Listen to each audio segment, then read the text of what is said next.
All right, just like we were talking in class, just like we were talking about in class today, we're going to be talking about 笔画 today. So we know that characters, or 汉字, are the basis for writing in Mandarin. You can't have Mandarin without 汉字. However, each 汉字 can be broken up into 部首, which we call radicals. We can talk a little bit more about radicals in a different video, but it's beyond the scope of what we're discussing today. Then, of course, each 部首 and each 汉字 in general is made up of different 笔画, or strokes. To magnify the image a little bit, you see here we have 7 strokes in this character. They are all written in this order, 1, 2, 3, 4, 5, 6, 7, and then you'll notice each stroke has a direction associated with the arrow, and so it's very important as well to follow the direction.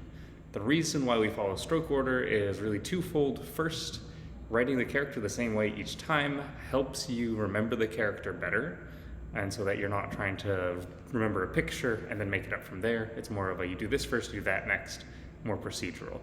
And second, it helps keep the character looking neat. There are certain strokes that if you do in the wrong order, it's very easy to make it look messy. For example, if you started with 2 and then you tried to go to 1, it'd be very easy to accidentally have 2 sticking out too far or not connect the line, something like that. And so that's just something that we'll do to keep it neat and also to remember our characters better.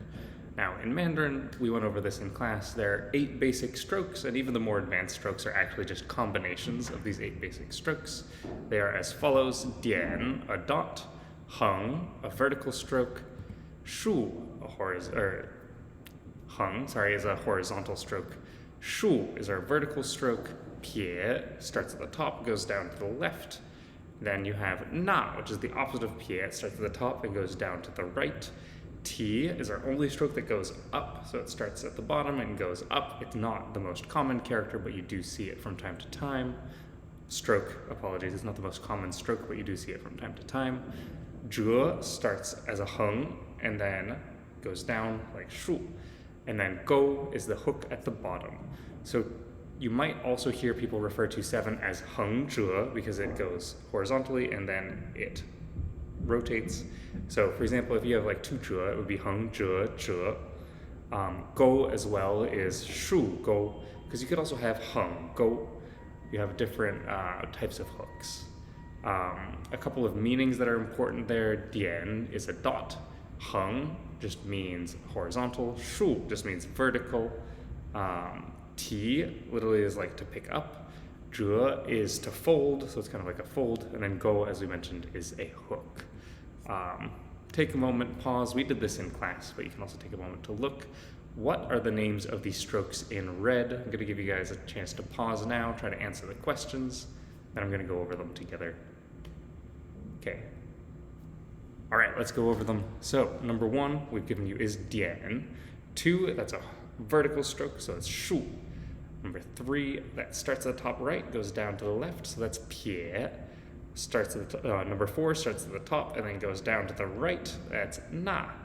Number 5 is 折, as it goes over and down, 横折 technically, but 折 is fine for this exercise. Number 6 is also 撇. And in fact, you might recognize this character, that's the character 八. In Mandarin, there's a saying, 八字没一撇, which means something hasn't even started. It is the first stroke in the character 八. So if 八 does not have a 撇, then it hasn't even started.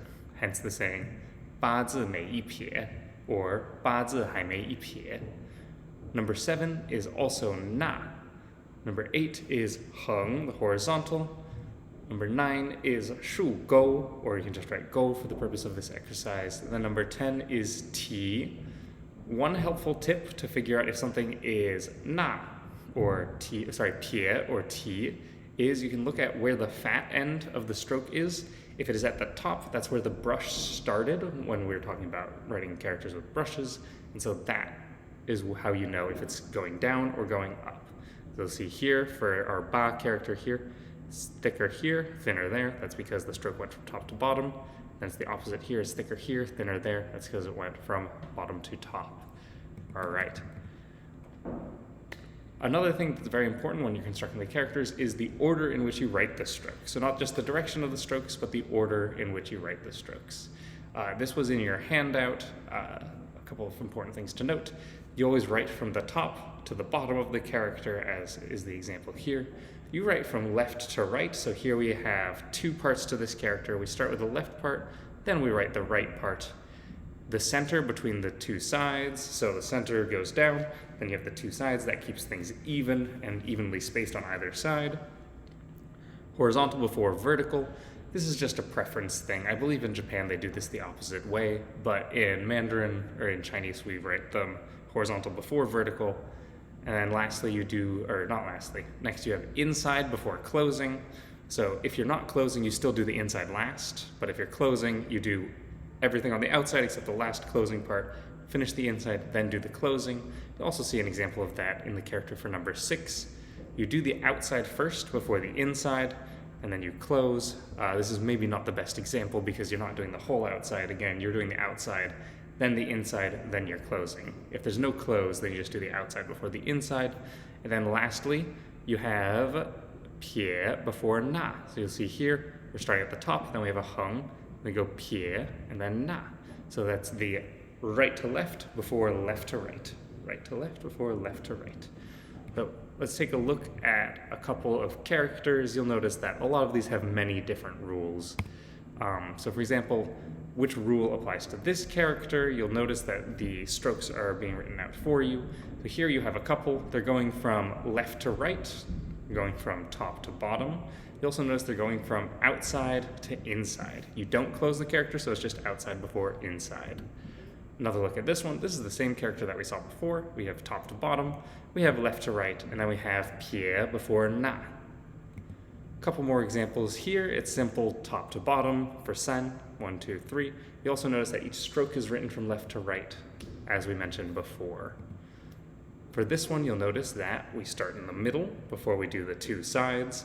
The two sides are not exactly identical, but whenever there's a vertical middle, and then there are two sides that are roughly equal, you'll always do this. This one, you are finishing the inside before you fully close. You're doing the outside to in, but finish the inside before you close. This one, you have horizontal before vertical. And then you actually finish with this one on the bottom. This is something you'll see in a lot of characters where if the bottom line is a horizontal line, you're actually going to do that last out of everything just to keep it neat, because otherwise it's very easy for that vertical line to stick out or not connect. This just makes it a little bit neater. All right. And then this one is simply left to right, but there's also top to bottom within each stroke as well. Here is another example of what I was talking about. So here you're going outside, and then you'll notice that because this extends out, the vertical line extends out of the box, you do that last, and then you are finishing with that last long line at the bottom to round things out.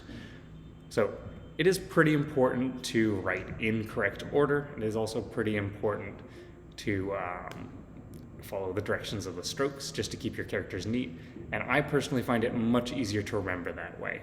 We have a couple more examples here. You can pause at this point, or not this point, you can pause at this point to take a look, see if you can figure out the stroke order. I'm going to let this play for a moment so that you can see the stroke order for each of the characters. You can rewind and rewatch this section if you need.